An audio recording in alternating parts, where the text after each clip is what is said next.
اللهم صل على محمد وعلى آل محمد كما صليت على إبراهيم وعلى آل إبراهيم إنك حميد مجيد. اللهم بارك على محمد وعلى آل محمد كما باركت على إبراهيم وعلى آل إبراهيم إنك حميد مجيد. الحمد لله نحمده ونستعينه ونستغفره ونؤمن به ونتوكل عليه ونعوذ بالله من شرور أنفسنا ومن سيئات أعمالنا. من يهده الله فلا مضل له ومن يضلله فلا هادي له. ونشهد أن لا إله إلا الله وحده لا شريك له.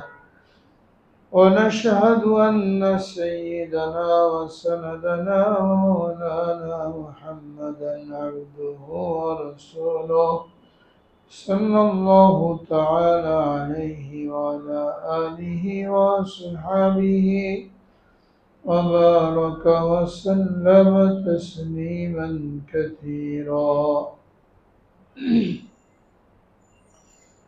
أما بعد، قال الله تبارك وتعالى في كلامه المجيد والفرقان الحميد: قل إن كنتم تحبون الله فاتبعوني يحببكم الله ويغفر لكم ذنوبكم والله غفور رحيم. وقال رسول الله صلى الله عليه وسلم: من أحب سنتي فقد أحبني ومن أحبني كان معي في الجنة، أو كما قال عليه الصلاة والسلام. صدق الله العظيم وصدق رسوله النبي الكريم، ونحن على ذلك من الشاهدين والشاكرين. الحمد لله رب العالمين. الحمد لله। محترم हाज़रीन, बिरादरान इस्लाम, আল্লাহ রাব্বুল আলামিন আমাদেরকে দুনিয়াতে পাঠানোর পরে দুনিয়া এবং আখিরাতের চিরস্থায়ী সফলতা আর কামিয়াবি দান করার জন্য আমাদেরকে হাজারো নিয়ামত দান করেছেন। যে নিয়ামতগুলোকে কাজে লাগিয়ে, যে নিয়ামতগুলিকে ব্যবহার করে আমরা আমাদের আসল ঠিকানা আখিরাতের জন্য প্রস্তুতি গ্রহণ করতে পারি। এই সমস্ত নিয়ামতের মধ্যে সবচেয়ে বড় নিয়ামত হলো ঈমান। আল্লাহ রাব্বুল আলামিন আমাদেরকে মুমিন বানিয়েছেন, ঈমানদার বানিয়েছেন, মুসলমান বানিয়েছেন, মুসলমানের ঘরে পাঠিয়েছেন। ঈমান আর ইসলাম কাছাকাছি জিনিস। ঈমান হলো অন্তরের দ্বারা আল্লাহ তাআলার একত্ববাদকে বিশ্বাস করা, তার সাথে কাউকে শরীক না করা। আর ইসলাম হলো ঈমান আনার পরে ঈমানের কি দাবি, ঈমান আমার আপনার কাছে কি চায়, সে জিনিসগুলিকে অঙ্গ প্রত্যঙ্গ দ্বারা পূরণ করা। নামাজ পড়া, রোজা রাখা, হজ করা, যাকাত দেওয়া, তেলাওয়াত করা। কাছাকাছি অর্থবোধক ঈমান এবং ইসলাম। ঈমান থেকে মুমিন, ইসলাম থেকে মুসলমান। তো একজন মানুষ যখন ঈমান আনবে, ঈমানদার হবে, তখন তার জন্য ইসলামের হুকুম হাকামগুলি মানা জরুরি হয়ে যাবে। যে যত বেশি ইসলামী হুকুম হাকামের উপরে উঠতে পারবে, সে তত পাক্কা মুসলমান হবে, পরিপূর্ণ মুসলমান হবে। আর যে ব্যক্তি ইসলামী হুকুম হাকাম থেকে যত দূরে থাকবে, তত কম দরজার মুসলমান হবে, কমজোর ঈমানওয়ালা হবে, অসম্পূর্ণ মুসলমান হবে। আল্লাহ তাআলা নির্দেশ হলো, ইয়া আইয়ুহাল্লাযীনা আমানুত্তাকুল্লাহা হাক্কা তুকাতিহি ওয়া লা তামুতুন্না ইল্লা ওয়া আনতুম মুসলিমুন। ঈমানদারদেরকে আল্লাহ রাব্বুল আলামিন নির্দেশ দিয়েছেন, তোমরা পরিপূর্ণ মুসলমান হও। আল্লাহকে যেমন ভয় করার দরকার সেরকম ভয় করো। আর আয়াতের মধ্যে নির্দেশ দিয়েছেন, ইয়া আইয়ুহাল্লাযীনা আমানু দুখুলু ফিস-সিলমি কাফা, তোমরা পরিপূর্ণভাবে ইসলামে দাখিল হয়ে যাও। কালেমা পড়লাম তো মুমিন হলাম। ঈমান কি চায় আমার নিকট, এইগুলো যদি পালন না করি তাহলে আমি নামকে অস্তে মুসলমান, আসল মুসলমান না, পরিপূর্ণ মুসলমান না। নিজেকে মুসলমান বলে দাবি করলাম, মুসলমান হিসাবে দাবি করার পরে আমার জন্য কি করণীয় কি বর্জনীয় এইগুলো যদি না মানি তাহলে আভিধানিক অর্থে আমি মুসলমান হলাম, কিন্তু প্রকৃত আমি মুসলমান হতে পারি না। ঈমানের এই নিয়ামত যেটা আমাদেরকে আল্লাহ রাব্বুল আলামিন দান করেছেন, এই নিয়ামতকে আমরা যদি ধরে রাখতে চাই, এই নিয়ামত আরো বৃদ্ধি পেতে থাকুক, মৃত্যু পর্যন্ত এই ঈমান বাকি থাকুক, ঈমানের সাথে মৃত্যু হোক, এটা যদি আমরা চাই তাহলে জরুরি হলো এই ঈমানের শুকরিয়া আদায় করা, ঈমানকে পরিপূর্ণ করা, ঈমানকে পাকাপোক্ত করা। একটা গাছের গোড়া যদি মাটির গভীরে প্রথিত না হয়, ভালোভাবে চারিদিকে ডালপালা না ছড়ায়, তাহলে সামান্য ঝড় ঝাপটায় ওই গাছটা ভেঙে পড়ে। আর যত মাটির গভীরে প্রবেশ করবে, শিকড়গুলি চারিদিকে ছড়াবে, তো বড় বড় ঘূর্ণিঝড়েও এই গাছ পড়বে না, টিকে থাকবে। মানুষের জীবনে বিভিন্ন ঝড় ঝাপটা আসে, বিপদ আপদ মুসিবত, আল্লাহ তাআলা পরীক্ষা করার জন্য মানুষকে এইগুলোর মধ্যে নিপতিত করেন। যদি কোনো মানুষ তার ঈমানকে মজবুত করতে না পারে, অনেক গভীরে প্রথিত করতে না পারে, তো এই সামান্য বিপদ আপদ মুসিবতে মানুষ ঈমান হারিয়ে বসবে। ওই গাছ যেমন নিজেকে বাঁচাতে পারে না, উপড়ে যায়, দুর্বল ঈমানদার বিভিন্ন ঝড় ঝাপটায় নিজের ঈমানকে হেফাজত করতে পারবে না। আর হেফাজত যদি করতে না পারে তাহলে ঈমান হারা হয়ে গেল। আর আল্লাহ না করেন এই অবস্থায় যদি মৃত্যু হয়ে যায় তো সে কাফের হয়ে মৃত্যুবরণ করলো, যার হুকুম হলো চিরস্থায়ী জাহান্নামী। বিশেষ করে আমরা এখন শেষ মুহূর্তে অবস্থান করেছি, কিয়ামতের কাছাকাছি সময়। রাসূল আকরাম সাল্লাল্লাহু আলাইহি ওয়াসাল্লাম কিয়ামত কত নিকটে এটা বর্ণনা করতে যে সাহাবা কেরামের দিকে দুই আঙ্গুল তুলে ধরে ইশারা করেছেন, কাহাতাইন, এই দুই আঙ্গুলের মধ্যে যতটুকু দূরত্ব স্বাভাবিক রাখলে আমার আর কিয়ামতের মধ্যে এতটুকু দূরত্ব। আদম আলাইহিস সালাম থেকে মানুষ দুনিয়াতে আসতে রয়েছে, মানুষের সংখ্যা বৃদ্ধি পেতে রয়েছে, আস্তে আস্তে এই পৃথিবী তার পরিণতির দিকে এগিয়ে যাচ্ছে। একটা সময় আসবে এই পৃথিবী ধ্বংস হবে। কখন ধ্বংস হবে সঠিক তারিখ তো আল্লাহ তাআলা জানেন, রাসূল আকরাম সাল্লাল্লাহু আলাইহি সাল্লাম ধারণা দেওয়ার জন্য বলেছেন। আদম আলাইহিস সালাম থেকে কিয়ামত অনেক দূরে ছিল, এক একজন নবী আসতে রয়েছেন, বিদায় নিতে রয়েছেন, আর কিয়ামত নিকটবর্তী হতে রয়েছে। আমি সর্বশেষ নবী, আমার পরে আর কোনো নবী নাই, কাজে কিয়ামতেরও আর বেশি দেরি নাই। এই জন্য দুই আঙ্গুল পাশাপাশি রেখে দেখিয়ে দিয়েছেন যে দুই আঙ্গুলের মধ্যে যতটুকু দূরত্ব, কিয়ামত আসতে এতটুকু বাকি। এবং তার আলামত বলে দিয়েছেন, ছোট ছোট আলামত বলে দিয়েছেন, 100 মতন আলামত, যেগুলো দেখে বুঝতে হবে কিয়ামত সন্নিকটে এসে পড়েছে। এরপরে বড় বড় আলামত প্রকাশিত হবে, যার সংখ্যা হলো 10টা। এই বড় আলামতগুলি যখন প্রকাশিত হওয়া শুরু হবে তখন আর কোনো বিরতি থাকবে না।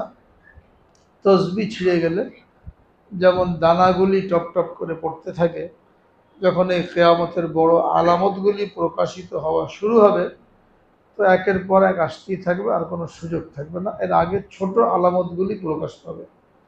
ছোট আলামতগুলি প্রকাশ পেয়ে গেছে, সব আলামত প্রকাশ পেয়ে গেছে। মানুষ আমানতের মাল, রাষ্ট্রীয় মাল, এগুলোকে ব্যক্তিগত মাল মনে করবে, ইচ্ছা মতন খরচ করতে থাকবে। বাপের তালুক, পৈতৃক সম্পত্তি, রাষ্ট্রীয় কোষাগারের মালামাল নিজের মতন করে খরচ করতে থাকবে। এটা সারা দুনিয়াতেই চলছে, মুসলমান দেশেও চলছে। জনগণের টাকা, রাষ্ট্রীয় টাকা, হ্যাঁ, একেবারেই ব্যক্তিগত কাজে, এবং এমনও কাজ একেবারে হারাম, সেখানে দেদারসে টাকা খরচ করা হচ্ছে। কি মনে করেছে? আমার নিজের টাকা। কিছু মনেই আসে না যে টাকাগুলো কার। বাইতুল মালে যে টাকাগুলি আছে, এই টাকাগুলি কার? হযরত ওমর ফারুক রাদিয়াল্লাহু তাআলা আনহু, উনি যখন খলিফা, তো গনিমতের মালের মধ্যে এক ডাব্বা খুশবু আতর আসছে। এই আতরগুলো যারা গনিমতের মাল পাবে, এদের মধ্যে বন্টন করে দিতে হবে, ঢেলে ঢেলে ভাগ করতে হবে। হযরত ওমর ফারুক রাদিয়াল্লাহু তাআলা আনহু লোক তালাশ করলেন, যেগুলো ভাগ করে যার যার পাওনা এদেরকে পৌঁছে দিতে হবে। কে করতে পারে? ওনার স্ত্রী বললেন, এটা তো সহজ কাজ, আমি করে দিই। এটা শিশির মধ্যে ঢেলে ঢেলে যার যা পাওনা বুঝিয়ে দিতে হবে, একেবারে সহজ কাজ, আমি করি। উনি বলেন, না, তুমি করবে না। কেননা তুমি যখন ঢেলে এগুলোকে ভাগ করবে, তো কিছু না কিছু খুশবু তোমার হাতে লাগবে, গায়ে লাগবে। এটা তোমার অতিরিক্ত, যা তোমার পাওনা, এটা তোমার অতিরিক্ত। তো কেমন যেন তুমি বাইতুল মাল থেকে তোমার যা পাওনা, এই আতর ঢালতে, যে আতরটা তোমার কাপড়ে লাগলো, শরীরে লাগলো, এটা তুমি অতিরিক্ত ব্যবহার করলে, এটার জন্য জবাব দিতে হবে। তো নিজের স্ত্রীকে এই কাজে লাগার নাই যে আতরটা ঢেলে বন্টন করে দেবে, অথচ আতর ঢালতে গেলে তো খুশবু লাগবে, এটা মাপ শরীয়তে। কিন্তু উনি চান নাই যে আমার পরিবারের লোক, আমার স্ত্রী এই গনিমতের মাল থেকে এতটুকু অংশ নিক যা অন্য কেউ পাবে না, সামান্য। কেন? ওই ভয়টা ছিল, এটাকে জবাব দিতে হবে, এটা আমার মাল না, এটা জনগণের সম্পদ। তো জনগণের সম্পদকে যখন ব্যক্তিগত সম্পদ মনে করে ইচ্ছা মতন খরচ করা হবে, এটা কিয়ামতের একটা আলামত। পিতা মাতাকে দূরে সরিয়ে দিয়ে বন্ধু বান্ধবকে নৈকট্য দান করবে। পিতা মাতার সাথে খারাপ ব্যবহার করবে, এদের জন্য টাকা পয়সা খরচ করতে কার্পণ্য করবে, বন্ধু বান্ধবের সাথে আড্ডা দেবে, সময় খরচ করবে, কত টাকা পয়সাদের জন্য খরচ করবে, যেটা বাপ মার জন্য খরচ করতে পারে না। এটাও চলে আসছে। আজকে আমরা সমাজে, পরিবারে কি দেখতে পাই? বাপ মা অবহেলিত, বন্ধু বান্ধবকে নৈকট্য দান করা হচ্ছে। বড় বড় বিল্ডিং তৈরি করা হবে। ইয়াতাতাওয়ালুনা ফিল বুনিয়ান। এক সময় রাখাল ছিল, বকরি চড়াতো, গরু চড়াতো, এরা বড় বড় বিল্ডিং এর মালিক, এই নিয়ে ফখর করবে। এটা আমরা আমাদের সমাজে বাস্তব দেখতে পাচ্ছি। যারা ক্ষমতায় আসে, এমপি মন্ত্রী হয়, চেয়ারম্যান হয়, একসময় কি ছিল? 5 বছরের মধ্যে অঢেল অগাধ সম্পত্তির মালিক, কত চতুর্থ শ্রেণীর কর্মচারী, হ্যাঁ, সেও কত টাকা পয়সার মালিক। একজনের পিয়ন, সেও কোটি কোটি টাকার মালিক। কি করতো? এক সময় চা বিক্রি করতো, গরু চড়াতো।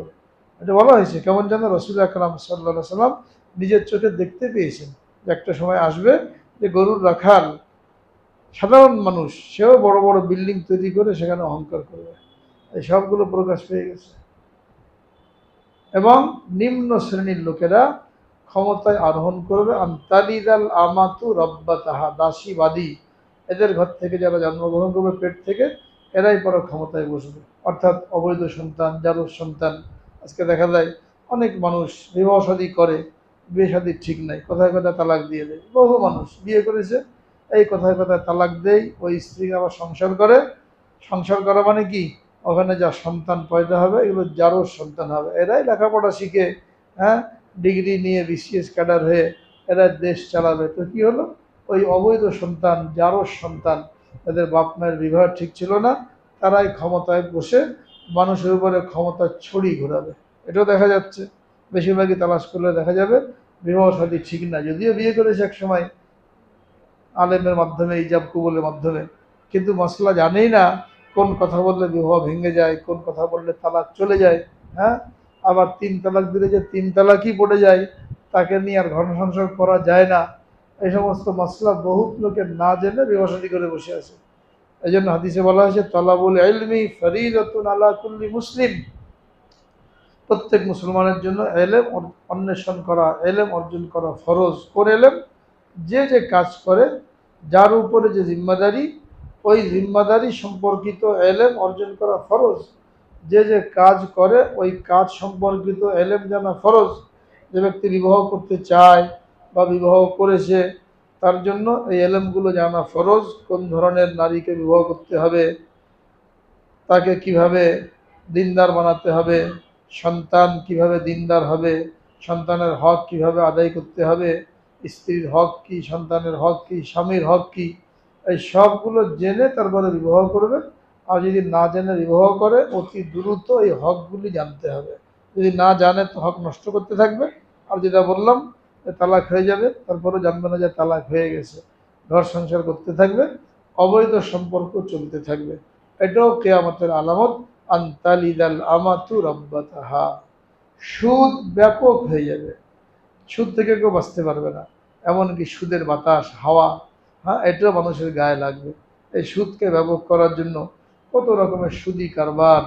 অনেক লোক আছে ব্যাংক থেকে বাঁচতে চায়, এখানে সুদি কারবার, তাকওয়ার কারণে, কিন্তু এমনভাবে অন্য ক্ষেত্রে জড়িয়ে পড়ে, দেখা যায় সেখানে সুদ। কোনো কিছু জিনিস কেনাকাটার মাধ্যমে কোনো সমিতিতে যুক্ত হয়ে কোনো কিছু কিনলো, বিক্রি করলো, জমি বন্ধক রাখলো, এরপরে ব্যাংকের সাথে লেনদেন নাই, পোস্ট অফিসে সঞ্চয়পত্র রেখে দিল, শেয়ার বাজারে বিনিয়োগ করলো। এইগুলোর মাধ্যমে মানুষ কি হচ্ছে? সুদের মধ্যে জড়িয়ে পড়ছে। এটা বলা হয়েছে যে সুদ ব্যাপক হবে এবং নাম পরিবর্তন করে লোকেরা এর দ্বারা উপকৃত হবে। মুনাফা, লভ্যাংশ, সুদ বললে ঘৃণা লাগে, তো সুদের নামটা বদলে দিয়ে মুনাফা আর লভ্যাংশ নাম দিয়ে এই সুদের মধ্যে মানুষকে জড়িয়ে ফেলা হচ্ছে। আর সুদের মধ্যে মানুষকে জড়িয়ে ফেললে সুদের ভয়াবহতা কীরকম? হাদিসের মধ্যে বলা হয়েছে 1 পয়সা সুদ খাওয়া, 1 দিরহামের কথা বলা হয়েছে, 1 দিরহাম সুদ খাওয়া এটা 36 বার জিনা করার সমতুল্য গুনাহ। এই জন্য 36 বার কোনো বেগানা নারীর সাথে অবৈধভাবে তার খায়েশ পুরা করলো, যেটাকে ব্যভিচার বলা হয়। 1 টাকা সুদ খাওয়া 36 বার জিনা করার সমতুল্য গুনাহ। একটা হাদিসের মধ্যে বলা হয়েছে, রাসূল আকরাম সাল্লাল্লাহু আলাইহি সাল্লাম ইরশাদ করেছেন, 4 ব্যক্তির জন্য আল্লাহ তাআলা ওয়াদা করেছে যে আমি এই 4 ব্যক্তিকে জান্নাতে প্রবেশ করাবো না, তাদের জন্য জাহান্নাম অবধারিত। যদি তওবা করে মারা না, যত কিছু গুনাহ আছে এটা মনে রাখতে হবে, এই গুনার তওবা আছে, তওবা করলে সব মাপ। কিন্তু সে তওবা আমার তৌফিক হবে কিনা, তওবা করে মরতে পারবো কিনা, এটাও চিন্তা করতে হবে। এই যে মনে করলাম যে তওবা তো করলে মাফ হয়ে যাবে, এখন করি, পরে তওবা করে নেবো, এরকম মনে করে কেউ যদি করে তাহলে কিন্তু তওবা নসিব হবে না। কেউ না বুঝে, মাসলা না জেনে, খায়সাতের কারণে বা যে কোনোভাবে অবচেতনভাবে এরকম কোনো গুনাহ করেছে, তো তার জন্য তওবা নসিব হবে। কিন্তু সে জেনে বুঝে মনে করলো যে পরে তওবা করে নেবো, এখন করি, সুদ খাই, পরে মাপ চেয়ে নেবো, পরে তওবা করবো, এরকম যদি মনে করা হয় তাহলে কিন্তু তওবা নসিব হবে না। তো এইভাবে মানুষ সুদের মধ্যে জড়িত, নাম পরিবর্তন করে সুদ মানুষের কাছে পৌঁছে দেওয়া হচ্ছে। আর একটা বলা হয়েছে মদ, এটাও নাম পরিবর্তন করে খাওয়া হবে ব্যাপকভাবে, মদের প্রচলন হবে। হয়তো মদ নাম দেবে না, অন্য কোনো নাম দেওয়া হবে। তো কত নামে আমাদের সমাজের মধ্যে মদ বিক্রি হয়, হেরোইনের নামে, গাঁজার নামে, বিয়ারের নামে, মদের নামে, এই ধরনের। আর বিভিন্ন কোমল পানি যেগুলো খায় এর মধ্যেও দেখা যায় অনেকগুলোর মধ্যে অ্যালকোহল মিশ্রিত থাকে। ওটা না খেলে কি হয়, কিন্তু ওই খেতে মন চায়, একটু এনজয় করি। এই এইভাবে আমরা অ্যালকোহল এবং এই মদের মধ্যে ডুবে গেছি। এটাও কিয়ামতের আলামত, কিয়ামতের ছোটো ছোটো আলামত। এটাও বলা হয়েছে যে মদ, এটাও নাম পরিবর্তন করে মানুষ ভক্ষণ করবে, এর মধ্যে জড়িয়ে যাবে। এরকম অনেকগুলি কিয়ামতের আলামত, সবগুলোই প্রকাশ পেয়ে গেছে। এখন বাকি রইল বড় বড় আলামতগুলি, এগুলো অচিরেই প্রকাশ পাবে। তো বলা উদ্দেশ্য ছিল যে কিয়ামতের আগে দিয়ে মানুষের ঈমান বাঁচানো আরও কঠিন হয়ে যাবে। যেটা হাদিসের মধ্যে বলা হয়েছে যে এক ব্যক্তি সকালে মুমিন থাকবে তো বিকালে কাফের হয়ে যাবে, বিকালে মমিন থাকবে, সকালে কাফের হবে। কেন কাফের হবে? হয়তো কোনো কথা এমন বলবে, কাজ এমন করবে, মন্তব্য করবে যার দ্বারা ইমান চলে যায়, অথবা প্রলোভনে পড়ে সে তার ইমানকে বিক্রি করে দেবে। এমন বহুত লোক একটু বিদেশে লেখাপড়া করতে চায়, টাকা পয়সা নাই, তো এনজিও, কাদিয়ানি এরা তাকে অফার করলো, তোমার সমস্ত খরচপাতি বহন করব, বিদেশে লেখাপড়ার দায়িত্ব আমাদের, আমাদের দলে যোগ দাও। তো বহু লোক ভালো শিক্ষার জন্য, ভালো চাকরির জন্য, পরিবার পরিজন নিয়ে ভালোভাবে বাঁচার জন্য এই সুদের ইমানকে নষ্ট করছে, কাদিয়ানি হয়ে যাচ্ছে, খ্রিস্টান হয়ে যাচ্ছে, হ্যাঁ, ইহুদি হয়ে যাচ্ছে, শিয়া হয়ে যাচ্ছে। জীবন যাপনের মানকে উন্নত করার জন্য, ভালো খেয়ে পরে বাঁচার জন্য ইমানকে বিক্রি করেছে। প্রতিনিয়ত ঘটনা ঘটছে এরকম। তো এটাকে বলা হয়েছে সকালে মমিন থাকবে, বিকালে কাফের, আর বিকালে মমিন থাকবে, সকালে কাফের হয়ে যাবে। এই মুহূর্তে আমি আপনি যদি আমাদের ইমানকে বাঁচাতে চাই, তাহলে জরুরি কি? জরুরি হলো কালেমা পড়ে যখন ইমান আনলাম, এখন ইমানের দাবি কি, ইমান কি চাই, এইগুলো জেনে এই দাবিগুলোকে পুরা করা, এটা হলো ইমানকে মজবুত করা। ইমান যখন মজবুত হবে, তো যে শুরুতে বললাম যে ঝড় ঝাপটা যতই আসুক এই ইমানকে দুর্বল করতে পারবে না, ইমানদার ব্যক্তিকে হেলাতে পারবে না, তার ইমান ঠিক থাকবে। আর যদি ইমান দুর্বল হয়, তাহলে যে কোনো মুহূর্তে ইমান চলে যাবে। যেমন কিয়ামতের আগে দিয়ে দাজ্জাল আসবে, এই দাজ্জালের হাতে বহুত লোকের ইমান নষ্ট হয়ে যাবে। অনেক লোক নামাজি কালামি মানুষ ইমান নষ্ট করবে। কেন? দাজ্জালকে আল্লাহ রাব্বুল আলামিন ক্ষমতা দেবেন অল্প সময়ের মধ্যে দুনিয়ার এ মাথা থেকে ও মাথা সে চক্কর দেবে। তার সাথে 70,000 ইহুদির একটা দল থাকবে। সর্বপ্রথম তাকে ইস্তেকবাল করবে, স্বাগতম জানাবে ইহুদিরা। এরা দাজ্জালের প্রথম দোসর হবে, বাহিনী হবে। ইহুদিরা দল তার সাথে থাকবে। তাকে আল্লাহ রাব্বুল আলামিন ক্ষমতা দেবেন, তার এক হাতে জান্নাত থাকবে, এক হাতে জাহান্নাম থাকবে। অর্থাৎ এই হাতের ইশারা করলে একটা জায়গা জান্নাতের মতন নাজ নিয়ামতে পরিপূর্ণ হয়ে যাবে, এই হাত দিয়ে ইশারা করলে ওই জায়গাটা জাহান্নামের মতন আগুনে ভরপুর হয়ে যাবে। তো তখন সে মানুষকে ধোকা দেবে, বলে আমি খোদা, নিজেকে খোদা বলে দাবি করবে, আমার উপরে ঈমান আনো। তো আনলে কি হবে? এই যে জান্নাতের নিয়ামত, এটা তোমার জন্য বরাদ্দ, বাগান, ফল ফসল, ফুলে ফুলে সুশোভিত এরকম জান্নাত তৈরি হয়ে যাবে। এই প্রলোভনে মানুষ তার উপরে ঈমান আনবে, আর সেটাকে জান্নাতে ঢুকাবে। জান্নাত মানে ওটা আসলে জাহান্নাম। আর যে তার উপরে ঈমান আনবে না, তুমি তো কাফের, খুদা না, তো তাকে হত্যা করবে, হত্যা করে ওই জাহান্নামে নিক্ষেপ করবে।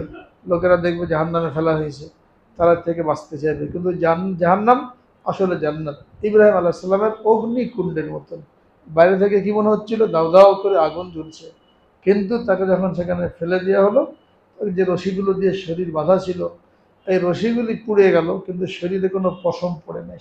তিনি কি বলছেন?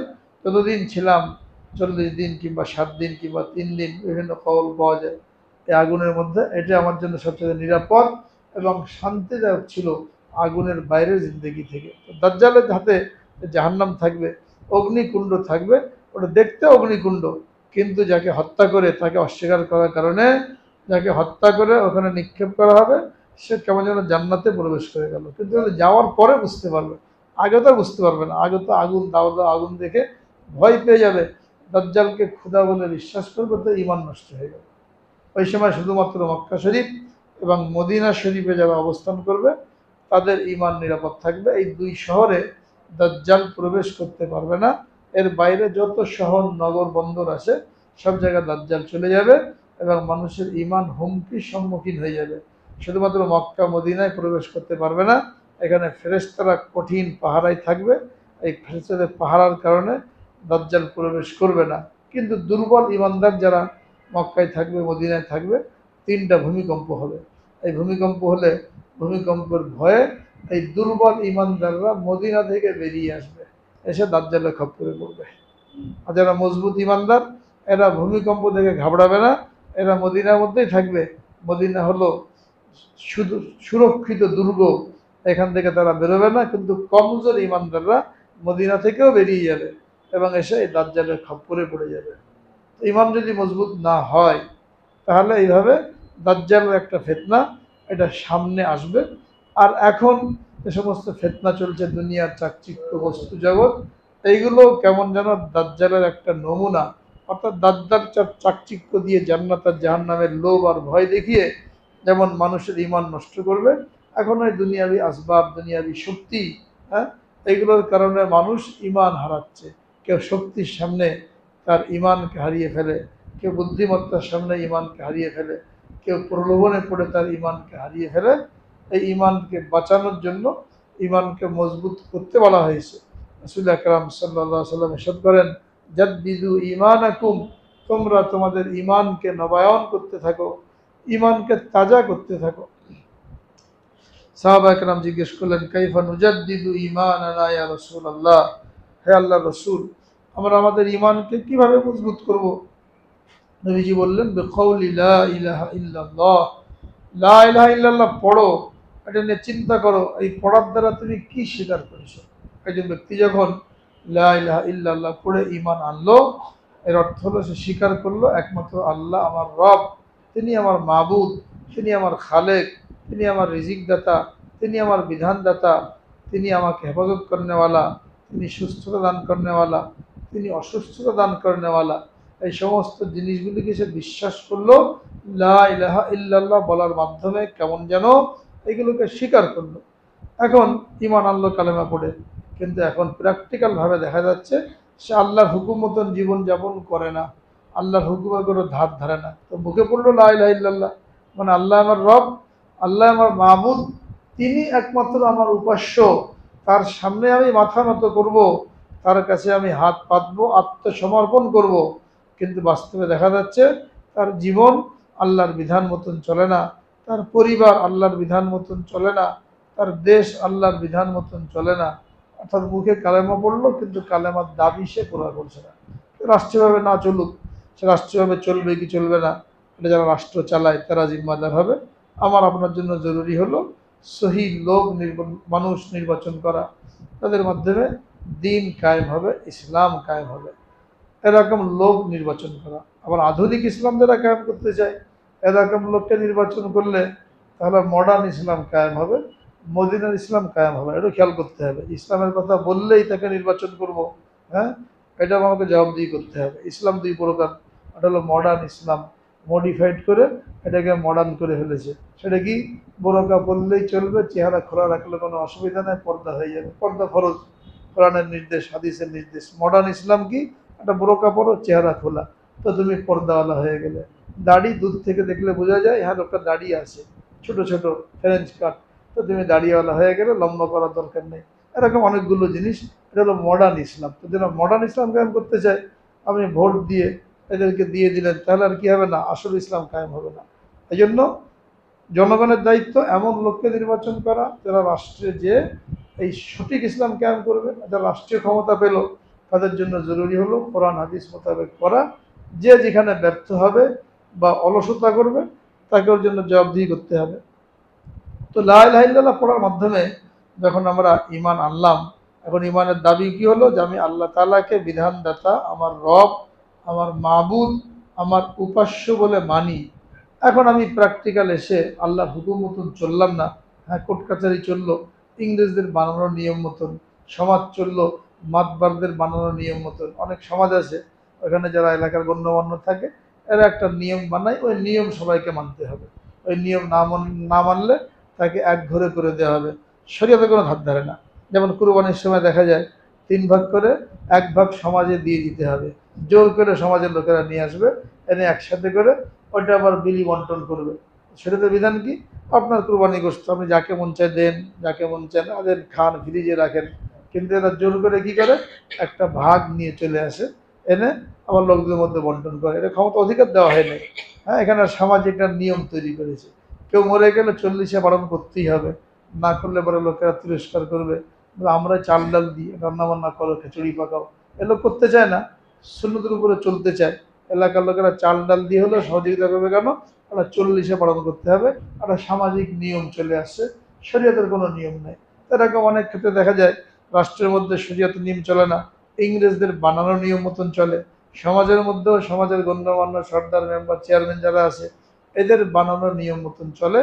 এইভাবে আমি লা ইলাহা ইল্লাল্লাহ পড়লাম, কিন্তু আল্লাহর বিধানের কোনো তোয়াক্কা করলাম না, আমার জীবনটা চলছে আমার মন গড়া পদ্ধতিতে, ইংরেজদের বানানো নিয়ম অনুযায়ী বা বিভিন্ন রকমের সামাজিক কুপ্রথার মাধ্যমে, তাহলে আমার ইমান কেমনে মজবুত হবে?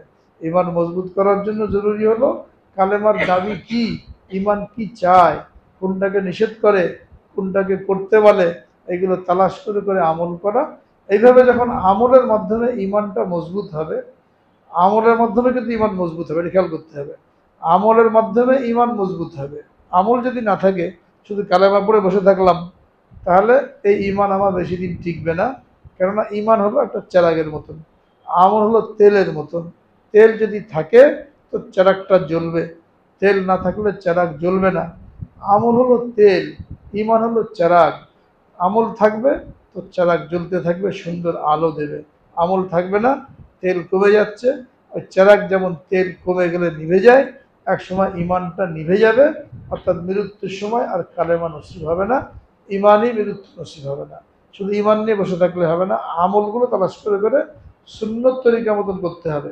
এবং কোনো আমলকে তুচ্ছ তাচ্ছিল্য করা যাবে না, এটা ছোটটা না করলে কি, ফরজই করতে পারি না, রাখো তোমার সুন্নত, এই কথা বলা না, এটা সুন্নতকে উড়িয়ে দেয়, এটা সুন্নতকে অবজ্ঞা করা হলো। সুন্নতের দ্বারাই তো ফরজটা কবুল হবে। সুন্নত যদি না থাকে ফরজ কবুল হবে? নামাজ পড়লেন, নামাজের মধ্যে 13টা ফরজ আছে, 14টা ওয়াজিব আছে, 51টা সুন্নত আছে, সুন্নতগুলো পালন করলেন না, শুধু ফরজগুলো নামাজ পড়লেন, তাহলে এই নামাজ আল্লাহ পাকের দরবারে কবুল হবে না। যে নামাজ সুন্নত তরিকা মতন পড়া হয় না, ওই নামাজ সম্পর্কে বলা হয়েছে এই নামাজ নামাজি ব্যক্তির মাথার আধা হাত উপরে ওঠে না, এবং পুরাতন কাপড়ের মতন গুটিয়ে এই নামাজ তার মুখের উপরে নিক্ষেপ করা হয়। নামাজ তার জন্য বদদোয়া করে যে আল্লাহ তাকে ধ্বংস করেন, যেমন তুই আমাকে নষ্ট করলি। তো কিছু লোক আছে সুন্নতের কথা বললেই, চুল দাড়ির কথা বললেই, পর্দা বসিদের কথা বললেই এই সমস্ত মন্তব্য করে যে এখন মানুষের ফরজই করে না, তোমরা সুন্নত নিয়ে বসে দিয়েছো। এটা মারাত্মক কথা এবং এটা ইমান ধ্বংসকারী কথা। অবজ্ঞা করা যাবে না। হ্যাঁ, সুন্নত পতনই করতে হবে, ফরজটা তখনই কবুল হবে যখন এটা সুন্নত তরিকা মতন হবে। তো কালেমার প্রথম অংশ লা ইলাহা ইল্লাল্লাহ, এর অর্থ হলো আল্লাহ তাআলার বিধান মতন জীবনকে পরিচালনা করা, যেটা কোরআন এবং হাদিসের মধ্যে বর্ণনা করা হয়েছে। আর দ্বিতীয় অংশ মুহাম্মাদুর রাসূলুল্লাহ, এটা পড়ার দ্বারা আমরা স্বীকার করলাম যে হযরত মুহাম্মাদুর রাসূলুল্লাহ সাল্লাল্লাহু আলাইহি সাল্লামকে আল্লাহ রাব্বুল আলামিন আমাদের কামিয়াবির জন্য রাহবার বানিয়ে দুনিয়াতে পাঠিয়েছিলেন, এবং তাকে আগমন উত্তম আদর্শ আর নমুনা দিয়ে পাঠিয়েছিলেন। ওই উত্তম আদর্শ আর নমুনা মতন জীবনযাপন করলেই একজন মানুষ সত্যিকারের ইমানদার, সত্যিকারের আশিকে রসুল বলে গণ্য হবে। তো আল্লাহর বিধান মেনে রাসূল আকরাম সাল্লাল্লাহু আলাইহি সাল্লামের তরিকা মতন জীবনযাপন করা, এটা হলো পরিপূর্ণ মুসলমান হওয়া। আল্লাহর বিধানগুলি কি কি এটা জানতে হবে, এবং ওই বিধানগুলো কিভাবে করলে সুন্নত তরিকা মতন হবে, রাসূল আকরাম সাল্লাল্লাহু আলাইহি সাল্লামের তরিকা মতন হবে, এইগুলো জেনে আমল করলে আমাদের ইমানটা মজবুত হবে। অথবা শুধু কালেমা পড়লাম কিন্তু কালেমার হাকিকত উপলব্ধি করলাম না, অন্তরের মধ্যে বসালাম না, আমল করলাম না, তাহলে ইমান কমজোর হতে হতে যে কোনো সময় এটা বিলীন হয়ে যেতে পারে। আর মৃত্যুর সময় ইমানই মৃত্যু নসিব নাও হতে পারে। এই জন্য ফিতনা ফাসাদের যুগে জরুরি এটা ইমানের হেফাজত করার জন্য ইমান সম্পর্কে জানি, ইমানকে মজবুত করার জন্য চেষ্টা করি, এবং ইমানের দাবি কি হক্কানি উলামা কেরামের সাথে সম্পর্ক রেখে যোগাযোগ করে জিজ্ঞেস করে করে এটা পালন করার জন্য চেষ্টা করি। তাহলে আশা করা যায় যে কোনো প্রলোভন, কোনো বিপদ আপদ, কোনো ঝড় ঝাপটা এর দ্বারা আমার ইমান ক্ষতিগ্রস্ত হবে না, নতুবা যে কোনো মুহূর্তে ইমান ক্ষতিগ্রস্ত হয়ে যেতে পারে। আল্লাহ পাক সকলকে হেফাজত করেন এবং ইমানের মজবুতি নসিব করেন, ইমানের সাথে আমাদের সকলকে মৃত্যু নসিব করেন। আখিরু দাওয়ানা আলহামদুলিল্লাহি রাব্বিল আলামিন।